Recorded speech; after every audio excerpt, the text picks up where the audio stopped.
Good morning, Arusha. I know you all must be enjoying beautiful Tanzania and time with all your REPSI colleagues. We're with you there in spirit. This morning, we're making a presentation on guidance for improving family planning, HIV integration service delivery for adolescent girls and young women in community settings.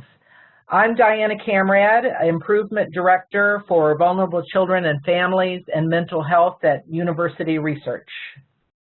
And I am Tarufa Ramand. I'm the President of YHER, and I provide gender integration technical support on ASSIST. So this morning, we're going to be going through this outline. We're going to talk generally about why family planning and HIV integration is critical for adolescent girls and young women, followed with how the quality improvement process, the QI process, can help implementers effectively integrate quality family planning HIV services, followed with Tarub will give us a case example of doing this QI process in the DREAMS initiative in northern Uganda. And then drawing on this and other ASSIST work, we're going to provide some practical guidance to implementers on how to integrate family planning HIV for adolescent girls and young women through tools to complement the STEMS, which is a PEPFAR tool. So globally, most women begin sexual relationships between the ages of 15 and 19. And as the world's population of this age group is growing beyond 600 million, countries need to meet increasing demand for contraceptive services and information that addresses their specific needs. Historically, programs have supported standalone adolescent clinics that offer contraceptive services, or like adolescent corners, within existing facilities. But the literature shows that these programs have mixed results. And scale-up of these programs can be challenging because of resource limitations. So for our current generation of programs, we're seeing contraceptive services for adolescents integrated into a range of service delivery channels like facilities, mobile outreach, community-based distribution, pharmacies, and drug shops. The literature has identified a number of barriers to adolescents accessing family planning. For example, provider biases. Providers who believe that adolescents should not be sexually active may refuse to serve young people, or they may restrict access to certain contraceptive methods. For example, in Ethiopia, nearly half of surveyed providers reported negative attitudes about providing contraception to unmarried adolescents. Another barrier is lack of confidentiality and privacy. Studies with adolescents indicate that confidentiality and privacy are very important concerns with accessing contraceptive services for adolescents. Adolescents are often offered only short-acting contraceptives like barrier methods, mostly condoms. And long-acting reversible contraceptives like intrauterine devices are often not presented as options for adolescents.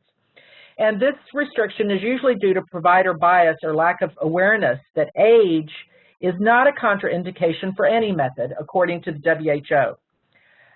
Users of short-acting methods, particularly adolescents between ages 15 and 19, are more prone to contraceptive failure than users of long-acting methods. Another barrier is financial barriers. Adolescents are unlikely to have control over financial resources to pay for transportation and service fees to access services. Another barrier, legal and policy barriers. A number of studies document legal and policy-related barriers, including laws that do not allow contraception for adolescents, and lack of knowledge among providers and adolescents themselves of the legal rights of adolescents to obtain contraception. And finally, gender norms.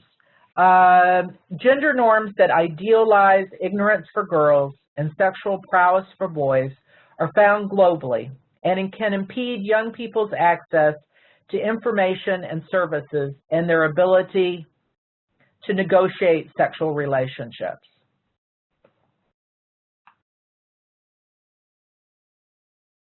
All right.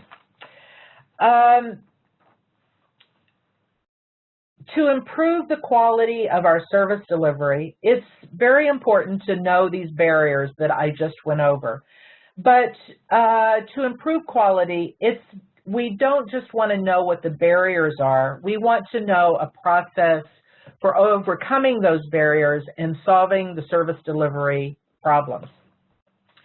So on this slide, I'm showing 7 steps in the quality improvement process. That it's a broad description of the process, the steps that we go through to do quality improvement. And these steps, this process can be applied to improving family services. It can, as family planning services, it can also be used to improve nutrition services, any kind of services. And Tarub is going to be giving us a case study of going through these 7 steps, but I just want to describe them briefly to you in advance. So in the quality improvement process, we work in teams, multidisciplinary teams. We decide, those teams decide what they want to achieve. We call that an improvement aim. The teams also develop a simple measurement plan. How are they going to measure that there has been improvement? The team uses improvement tools to understand the current situation. The team develops some options for possible solutions. They go through a brainstorming process to develop possible solutions, and then they choose a solution that they want to test, and they test it on a small scale before they scale up that solution. And in testing solutions, they may find that some solutions are not very effective, and they will drop those solutions and not take them to scale. However, some of those solutions yield very positive results, and they would take them to scale. So I'm going to turn that over to Tarub to talk to us about the work in northern Uganda. I will share with you an example of how we applied a quality improvement approach to implement activities under the DREAMS initiative in northern Uganda. So DREAMS is a 2-year initiative implemented in 10 countries in Africa, and it stands for Determined, Resilient, Empowered, AIDS-Free, Mentored, and Safe. So the purpose of DREAMS is to reduce new HIV infections and reduce pregnancies among adolescent girls and young women. Assist teams designed an innovative approach using quality improvement to build local capacity of adolescent girls and young women in HIV prevention and to enhance their ability to improve family planning service provision and utilization. So we started by training 30 adolescent girl and young women peer educators using best practices such as the ASSIST, a quality improvement approach, the YHER gender integration approach, and the stepping stones. And gender is an integral component of all improvement activities. So the peer educators that were trained went on to their communities and they formed quality improvement teams in their own communities. And the quality improvement teams included members from the community itself, as Diana mentioned, from different walks of life, the community development officer, facility teams, men, women, and adolescents. In parallel and at the same time, to ensure coordination, the health facility staff were also trained on quality improvement approaches, and they formed their own team. As I mentioned, to ensure coordination, the community and the facility QI teams were linked through common members on each team. So going through the steps, the teams were identified initially, and now the teams got together and they started setting the aim or their goal.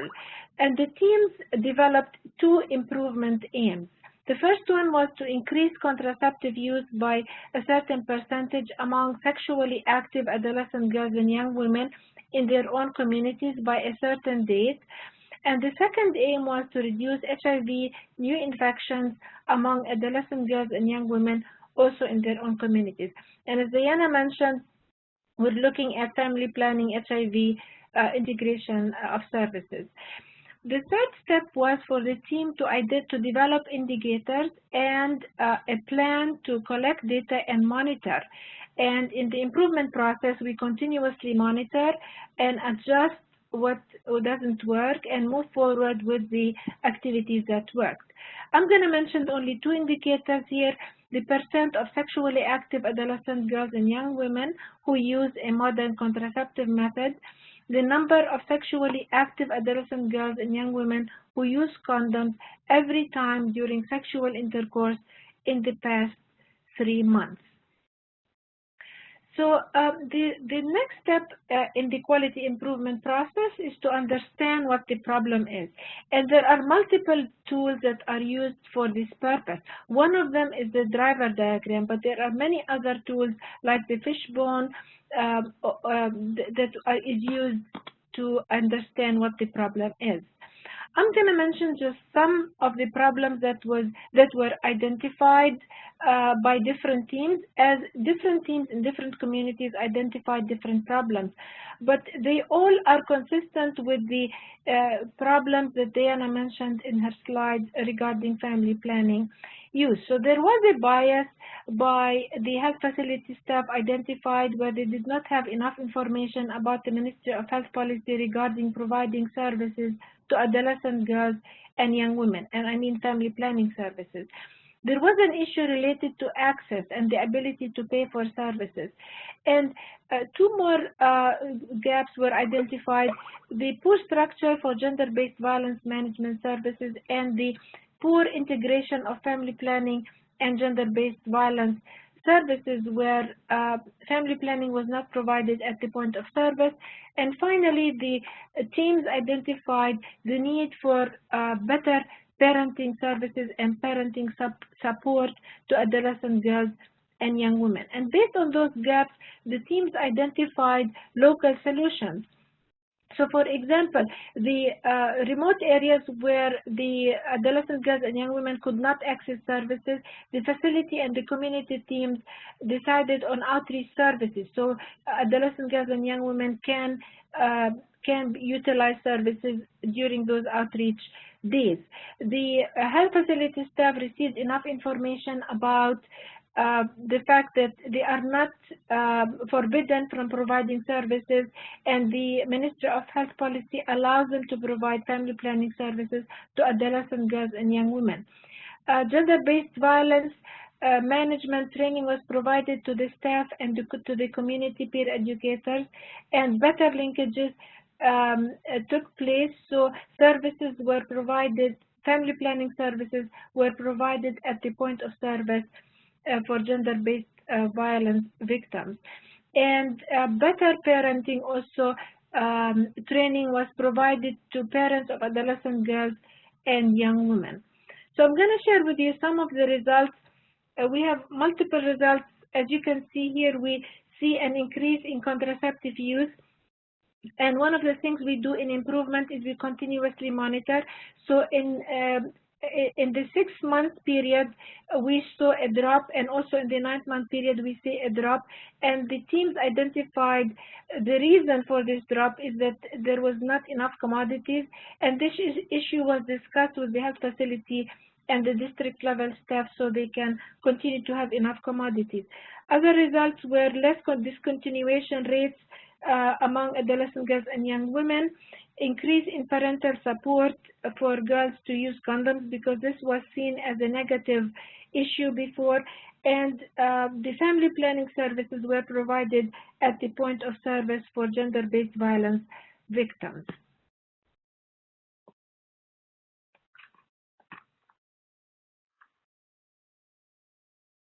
Based on our experiences, based on our experiences in northern Uganda and our other work working with vulnerable children and adolescents. We've been working with PEPFAR on providing guidance to improve family planning HIV integrated services. Some of you are familiar with the SIMS assessment tool that PEPFAR uses, and SIMS is the Site Improvement Through Monitoring System. This is a tool that the mission staff goes to the actual sites with the implementing partners to see if they are meeting certain standards of service delivery.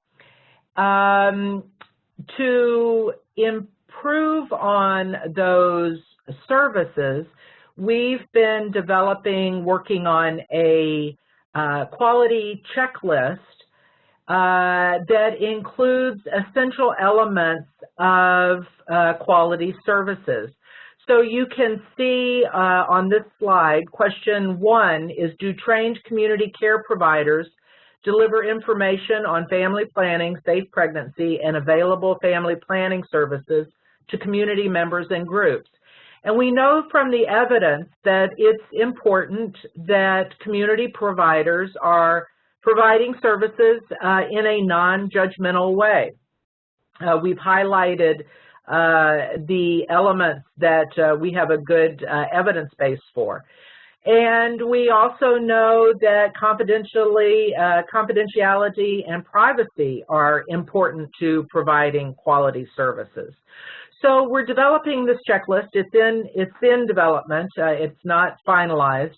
And this would be a checklist that service providers could use to self-reflect on their own service provision to make sure that they're providing quality services. That is the conclusion of our presentation. I know that there are some of our assist staff in the room. They would be glad to help support us and answer any questions that you might have. We also invite you to send any comments or questions to Diana or Tarup, myself or Tarup. And we've also given you our websites that you can go to for any information on quality improvement or our gender work. We'd also like to thank REPC for giving us the opportunity to share the work that we're doing, and to all the other partners and co-hosts. Thank you.